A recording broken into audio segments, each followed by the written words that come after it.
Good evening, and welcome to the Cabinet of Fever Dreams. Tonight, a tale of monsters, closets, and spaghetti. My daughter is scared of a monster in her closet, so am I, is the final part of the Spaghetti Monster trilogy, and is read to you tonight by me, Mike J. Langer, with musical backing by betcha. If you want to help this video travel through the YouTube algorithm, please check out a like and comment spaghetti. Also, if you want to help keep the show on the air and get access to early and bonus content, drop by patreon.com/MikeJLanger.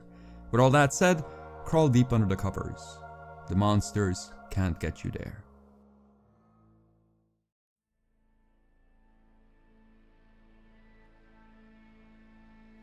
I emerge from the bathroom and tell her everything. I tell my wife about the night I peered inside of our daughter's closet. I try to describe to her what I saw hiding in an abyss of children's clothing and little shoes, but my words do little justice to the horror I had witnessed. My explanations come through strained spittle and tears. The words tumble out of my mouth like a terrified drunken fever dream, but I persevere. I tell my wife about my latest confrontation with the incomprehensible being. I tell her about how I tried to defeat the beast with pure force, about how I thought that I could face the monstrosity in primal combat, about how I was rendered useless by the mere sight of the abomination. I tell her I am terrified of the monster that hides inside of our daughter's bedroom. Peter, she says, doing nothing to hide her doubt of my sanity. Have you considered this thing, this squiggle? Have you considered it might not be real? Yes, I say, trying to ignore the pain her doubt stirs in my heart. I have spent countless nights trying to convince myself that everything I had seen was a mere byproduct of my imagination. But I am certain, Paula. I am certain that what I saw was real. Please, I know it all sounds horribly insane, but I need you to believe me. She doesn't answer. Instead, she just hugs me. I hold on to her like I am an astronaut, clutching onto the last length of cord that stops me from floating off into the abyss. She simply places her palms on my back. We should go to sleep, Peter, she says, after she gently pushes me away. It's been a long day. We should get some rest. Wordlessly, the lamplight is turned off and the room descends back into darkness. We lie next to each other in bed, but we are worlds apart. Do you believe me? I ask. I get no answer. The room is airless. Beads of sweat start to travel down my back. Outside there is a calm summer breeze, but opening the window is out of the question. I know the thing is out there. I know the thing is crawling through the grass, its hundreds of eyes searching for a way back into the house. Do you believe me? I ask, again. I know that the woman next to me is awake. I know that she can hear me, yet she doesn't respond. Each breath that I take is drenched in the stifling heat of the room. Each syllable of my plea drains at the little strength that I have left. Do you believe me? A gentle summer wind caresses my face. The sky is pitch dark, but the torch in my hand lights the way. I am back at a familiar cabin by the lake. The world is nothing but foggy silhouettes, but my feet know the way. I walk towards my father's lake house. The path crunches beneath my feet in an unfamiliar way. I'm not stepping on fallen leaves. I'm stepping on something else. I start considering lowering the torch to examine the path, but before the thought manifests into action, I see another light. By the pier, an oil lamp flickers. In its dim glow, a man stands in front of a blank canvas. Welcome back, the unshaven drunk says as he mixes the paints in his palette. Brave of you to return. You know little boys don't belong at the lake. I want to reply, but my voice is a choked whisper. My feet start to tingle. Something inside of me wants to turn back and run into the darkness of the forest. Or perhaps you have forgotten, the painter says, laying his brush on the canvas. You forget a lot of things, don't you, Peter? You forget to clean your room. You forget to say please and thank you. That you shouldn't disturb your father while he is working. Maybe the warnings about the lake are just another thing you completely forgot. His brush slides across the blank canvas. "No!" I yell. With a single stroke, I know what the cruel man is about to paint. "Please, no one should ever draw that!" He laughs. His brush does not stop tracing the horrid shape. "Little boy, you do not belong here. You don't belong at the lake." I feel something crawling on my legs, but the canvas is considerably more distressing. I push past the grizzled drunk and rip the painting off the easel. The oil lamp cracks beneath the force of the painting. Its open flame feeds a fire. He laughs. Again. In the glow of the burning painting, his disdain for me is unmistakable. "Are you not scared, little boy? Are you not scared of the octopus that lives inside the lake?" Something is crawling up my back, but I pay it no mind. I lose all sense of my body. My horror consumes me completely. The fire, it does not consume the painting, it merely finishes it. Off the canvas, the creature stares at me with its many eyes. It reaches out to me with its shaking limbs. "You should be scared, little boy. You should be terrified of the octopus that lives inside of this lake. You should be scared because you know what it eats." The sight of that horrid being is so distressing, my body acts without input. I kick the painting into the water. With a splash and a hiss, it disappears into the darkness.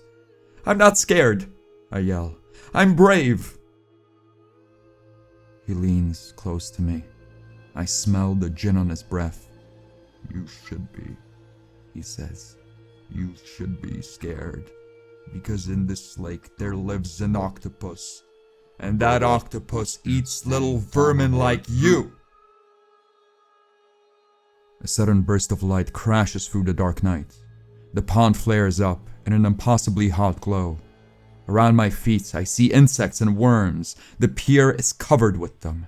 Yet the writhing life around me quickly becomes irrelevant compared to what is happening on the surface of the water. "There is nothing you can do now, little boy," he says, with horrid glee in his voice. "The octopus has seen you now. You belong to it." Those writhing tentacles reach out from beneath the water. My body refuses to move. I simply watch as the eyeball-covered strands of flesh wrap around my limbs. "Goodbye, Daddy. We're leaving now." I wake up with my face covered in sweat and tears. My daughter stands at the foot of my bed holding a plastic unicorn. The sight of her sweet face, coated in the morning sunshine, soothes my soul for a split second, but her words catch up with me. "What?" I ask. "Mommy is taking me to Auntie Claire's. She said we're going to do a sleepover. Auntie Claire has real horses," she says, running her plastic horse over my leg. "Mommy said I should let you rest and that we should go, but I tricked her. I told her I needed to pee and I came to say goodbye to you instead." "Don't lie to your mother," I say, out of instinct. "Where is she?" "In the car." I sit up in bed. My pajamas are stuck to my back. A cough rattles through my chest. I feel worse than I ever have in my life. "Are you okay, Daddy?" she says, reaching out for my forehead. Her palm feels cool against my skin. "You have a fever." "I need to speak to Mommy," I say, getting out of bed. Every muscle in my body aches. "I'll be fine. I just need to speak to Mommy." She rolls up the windows as soon as she sees me. Before I am able to speak, I catch a glimpse of myself in the side view mirror. This sight impedes my speech further. A man with sunken eyes and a complexion of a drained corpse stares back at me. I am no longer the person my wife married. "Please, Paula," I say, when words come back to me. "I have not gone mad. I need you to believe me." She keeps her hands gripped around the steering wheel. All of her attention is spent on the empty driveway. A cough scratches its way through my throat. My entire body shudders beneath its weight. When I finally gain my voice, it is nothing but a whisper. "Please, Paula," I say. "Please don't leave me." She looks at me. From behind the glass, her eyes search mine for a hint of familiarity. They find it. She rolls down the window. "Peter, I don't feel safe in the house," she says, her eyes turning wet. "You drink constantly. I keep on waking up to find you muttering to yourself. You smashed up our kid's bed with a goddamn bat last night. And those insane rambles, I'm sorry, Peter. Annie can't sleep on the floor. I can't spend every second of the day worrying you might hurt her." I would never hurt her, I say. You know that, Paula. You might think that I've lost my mind with this squiggle affair, but you know I would never harm our child. She knows I'm right. She can't sleep on the floor, Peter. Before I have a chance to reply, the backseat door of the car opens. My child climbs her way into her booster seat. When are we coming back, Mommy? She asks as she clips her little seatbelt. My wife searches my eyes once more. Her fear softens into sorrow.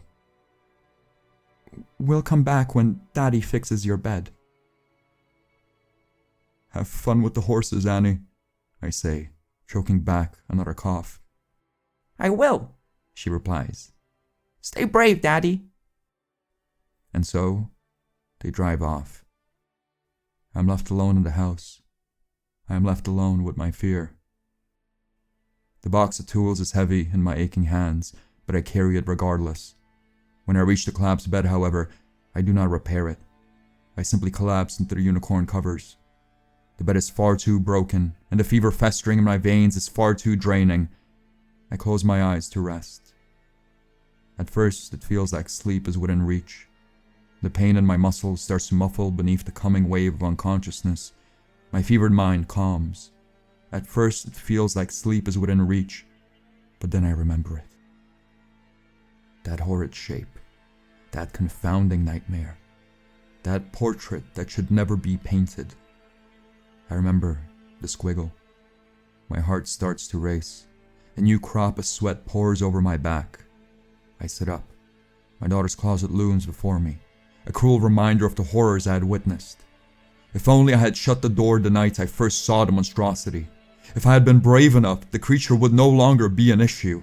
I would have destroyed the closet, buried it, set it on fire, dropped it in a lake. I don't know what plan of violence I would have chosen, but I know that the squiggle would have been destroyed. If I had been braver, my family would still be with me. Instead, when I saw the creature, I fainted. The bloody horse sticker on the closet taunts me. With another phlegm-coated cough, I answer its call. I don't try to clean the blood away this time. I try to rip off the whole sticker. The task is harder than it seems. My short nails refuse to hook behind the glue. The paper holds firm to the wood. I know that removing the sticker will do nothing. I know there will be the most impotent of symbolic gestures, but I do not give up. My sickly haunted mind is in dire need of even the smallest of symbolic victories. I tear at the wood, trying to get a grip on the horse's head, but all I manage to remove are small chunks of its crimson mane. I know that the bed behind me needs to be fixed. I know that I need psychiatric help, yet I also know that none of that can happen while the bloodied horse sticker still exists. I scratch and I scratch, slowly excavating the edges of the sticker, but then, just as I start to celebrate progress, my work is answered. From the inside of the closet, something scratches back. I claw at the sticker harder, trying to convince myself that I didn't hear anything. But the presence from the closet is unavoidable. A dozen limbs gently tap on the wood, inquiring to be let into the outside world. I lean against the closet door. I scratch harder. A madman in my heart screams about how the squiggle is just a byproduct of my imagination, that there is nothing on the other side of the closet, yet those screams do not last long. Those screams wither in panic when the strands of flesh emerge. They sprout like plants of fiery skin from the corners of the closet. They crawl towards my fingers, watching me with their wet stares. I close my eyes. I continue scratching. I continue scratching until it's no longer possible. It wraps around my finger and tightens. Its grip is strong enough to cut off any attempts at movement. The strand clears the layer of glue from beneath my fingernail and crawls beneath it. A stinging sensation travels through my finger, soon through my wrist. The door of the closet opens. I can't bear to open my eyes. I try to tug back my body from the grasp of the beast, but the escape attempt is half-hearted.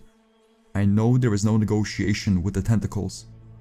As my second hand gets enveloped in the beast's moist grasp, I give up. It feels like chunky clumps of fat are traveling up my veins. An army of cold, wet fingers crawl up my chest. Another cough strains my throat. My mouth opens. The tentacles use the opportunity. They slither through my mouth like sentient gummy worms. They crawl through my ears, leaving behind a faint ringing noise. They squirm under my eyelids and enter deep into my skull. The tentacles claim me fully, but I still hold on to the shred of hope that they are merely the result of a psychotic breakdown. I hear a voice, childlike but forged in utter primal energy, echoing through my soul. I hear a voice. I real. It says. But you know scare, you know food, you too many bones. The horror that is nesting beneath my skin tightens around my bones, as if it was trying to prove a point. You know food, too many bones. Take me to Mama. It says. I open my eyes. With exemption of children's clothing, the closet in front of me is empty. Yet in a single tug of the spine, I find myself turning. I find myself taking fumbled steps. I find myself shambling out of my daughter's bedroom.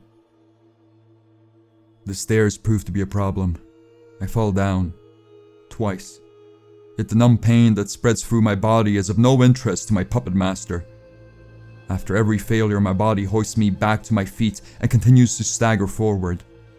The longer the thing forces me to move, the more natural my walk becomes. By the time I leave my front door, my steps seem almost natural. There's people on the street. I try to get them to help me, to save me, to see there's something wrong, but the squiggle allows for no pleas. You take me to Mama. It whispers as it forces my eyes to my feet. You take me now. The cement of the street gives way to a forest path. The only people that pass by me are the occasional jogger. I try to call to them, but my mouth refuses to open. I try to cough to catch their attention, but the thing beneath my skin simply uses the rattles in my chest to get a better grip. I try to get help, but soon enough, I give up. The world beyond my skin feels like it's muffled beneath a thick coating of broken glass. I have no control over my body. I am simply a broken mind being carried by incomprehensible forces. Mama. The thing whispers as it forces me to march to lands unknown. Mama close. There's nothing to look at but my feet. The questions fill my sickly mind are far too terrifying to address.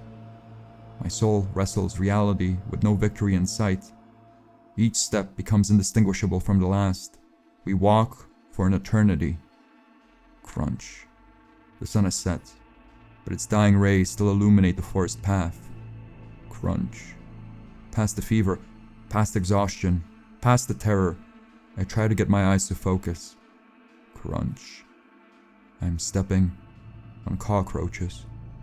Past the mud of the trail, I can see their sleek bodies trying to race ahead of me. With each step I take, they multiply. We are all moving towards the same place. We're all destined for the same fate. Mama. My feet stop at the edge of the path. Roaches before me continue crawling.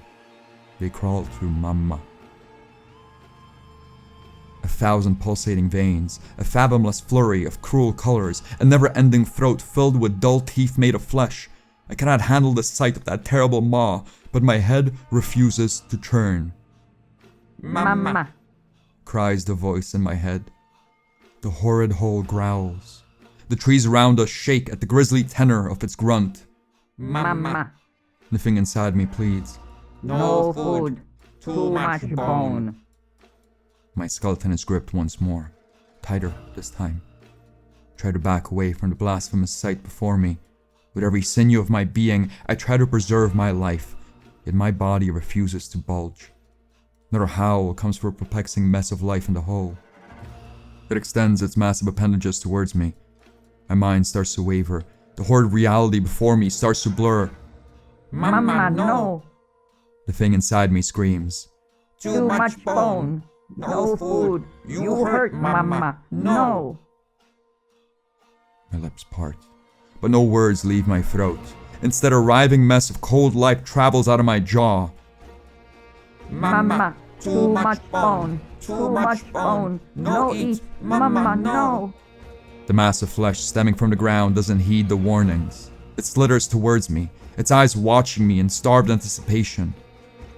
With my limbs frozen in a foreign grasp and a malicious slab of glowing, hungry flesh extending towards me, I almost make peace with my fate. Almost. When we first moved to the house, Annie's speech barely surpassed a handful of syllables, but she was a nimble child. As soon as all the furniture was taken out of the containers, my daughter made use of the boxes for her make-believe games. To her, the cardboard wasn't the discarded byproduct of a journey across the country. To her, the cardboard boxes were stables and houses and castles. She had taken to jumping from one box to the other when I took my eyes off her. I simply left the living room to change the light bulb. It was a single moment of unsupervised play, but it made all the difference. "Dada," she said, standing bloodied in a doorway to the bathroom. "Dada, help." The radiator had split her forehead open. Her baby blue horse shirt was reddened by a steady stream of blood. She was in shock. She needed help. The whole affair was ended by a handful of stitches at the doctor's office, but the image, the moment of discovery, watching the blood slide past her scared eyes, that image was seared deep into my mind. I imagine what would have happened to Annie if I was not there to take care of her. I imagine what her life will be like once the inconceivable flesh monster in the woods consumes me. I imagine my daughter alone and helpless. The thought is more repulsive than the thousand-eyed flesh before me. A surge of rage consumes my muscles. Ownership of my body is pried back into my own hands. I find my fists gripped around the monstrosity peeking out of my throat. Mama, It screeches as I rip it out. Mama, help. My innards burn with agony as the creature's limbs desperately try to latch onto me, but the pain is imperceptible past my will to live. The mass of flesh before me roars in fury, but its eyes shift away from me. It watches its young. Even though the eyes are countless and its glowing flesh is foreign beyond words, I recognize a familiar look in the mess of eyeballs. It is scared. Eldritch abomination is scared for its young. The mass of flesh in my hands is far too tangled for a solid grasp, but I still manage to throw it at its maker. Once the squiggle leaves my palms, I turn and I run. I do not know where I am. I do not know where I am going. My whole body feels like it has been irreversibly intruded upon, yet my feet carry me regardless. Like a wild animal leaving the scene of a car collision, I run as far and as fast as my injured legs will take me. I wake up on my daughter's broken bed. For a moment, I just lie there, staring at the sticker-covered ceiling, trying to make sense of reality. With bated breath, I await another attack of panic and madness. I await more razor-sharp memories of the horrid beast and its progeny, yet none come. My body feels like a used rubber glove, yet the rattling in my lungs is gone. The events of the night prior are still in my mind, but the images of the horrid creature do not cut with the same sharpness as they once did. The fever is gone. The fear is gone. I consider whether the squiggle was ever real to begin with. The bed is still broken. My family is still gone. The bloodied sticker still looms above my daughter's closet, yet my mind relents. I consider whether the squiggle might have been a byproduct of my imagination, and I convince myself that it was. Deep inside, I know that it is a lie. At the core of my being, I know that those bright, gazing limbs are something that exists within our realm. Yet I do not allow myself to ponder on the squiggle. There are more important things at hand. The bed has to be repaired. My marriage has to be fixed. The bloodied horse sticker has to be removed. With a promise to never think of the squiggle again, I get off my daughter's bed and boot up my computer. I search online for advice on removing stickers from wood. The faceless masses of the internet recommend a piece of cloth soaked in white vinegar. It works like a charm. I open the window to air out the faint smell of a nosebleed. With the sticker removed, I move on to the next task. The damage on the bed frame is bad, but it is not impossible to repair.